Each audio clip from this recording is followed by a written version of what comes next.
নমস্কার, সবাই কেমন আছেন? আমি খুব ভালো আছি। আবার একটা নতুন ভিডিও নিয়ে চলে এলাম। দিনটা হলো 25শে আগস্ট, মানে রবিবার। আজকে সবাই মিলে চলে গেছিলাম চাকলাতে। আজকে আমার একটা বোনের জন্মদিন, সেই উপলক্ষেই মেইনলি পুজো দিতে যাওয়া। এছাড়াও আগামীকাল বাবার জন্মতিথি, সেই উপলক্ষেও যাওয়া, সব কিছু মিলিয়ে মিশিয়েই আর কি।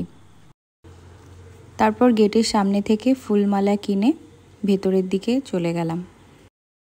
বাবার জন্মতিথি উপলক্ষে কিন্তু খুব সুন্দর করে সাজানো হয়েছিল।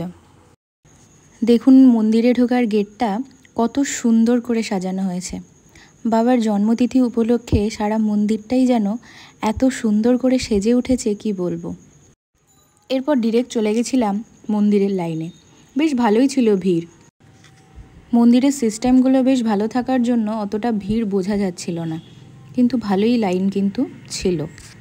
মন্দিরের একটা সিস্টেম আছে, 100 টাকার কুপন কেটে একদম বাবার সামনে গিয়ে পুষ্পাঞ্জলি দেওয়ার। সেটাই কাজে লাগিয়েছিলাম, যার জন্য অতটা ভিড় আমরা বুঝতে পারিনি। কিন্তু সেখানে ফোন না নিয়ে যাওয়ার কারণে ভিডিওটা করতে পারিনি। তাই একটু সামনে থেকে আপনাদেরকে ঘুরিয়ে নিয়ে আসি যে ঠিক কিভাবে বাবা সেদিন সেজেছিলেন। পুজো টুজো দেওয়া হয়ে গেলে তারপর সবাই মিলে একটু বসে গল্প টল্প করে চলে গেছিলাম ডিরেক্টলি খাওয়ার ওখানে। জানেন তো, খাওয়ার ওখানে গিয়ে পড়েছিলাম একটা বিপদে। হয়তো এত ভিড়ের জন্যই এরকম অবস্থা, কারণ আগে যতবার চাকলা গেছি এরকম প্রবলেমে কিন্তু পড়িনি। কি হয়েছে বলুন তো, ভাতের সাথে ডাল দিয়েছে কিন্তু সবজি দেয়নি, বলছে সবজিটা নাকি হয়নি। সবজি ছাড়া খাওয়া যায় বলুন তো? 40 টাকা করে কুপন নিয়েছে, কিন্তু সবজি নাকি দেবে না।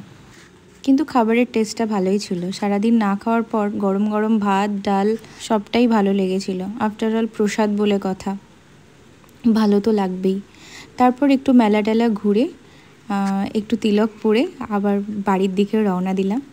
বেশ ভালোই ছিল দিনটা, ওয়েদারটাও খুব সুন্দর ছিল। খুব সুন্দর একটা ফ্যামিলি টাইম স্পেন্ড করলাম রবিবারের সকালটা। আচ্ছা, এখন তবে আসি। খুব তাড়াতাড়ি আবার দেখা হবে অন্য কোনো ভিডিওতে, অন্য কোনোভাবে।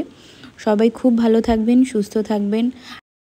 আর হ্যাঁ, আরেকটা কথা, চারিদিকে এখন প্রচুর ডেঙ্গু হচ্ছে। নজর রাখবেন যেন আশেপাশে জল না জমে। আর যদি জ্বরও হয় তাহলে সাথে সাথে রক্ত পরীক্ষা করিয়ে নেবেন। কেউ কিন্তু ফেলে রাখবেন না। ধন্যবাদ।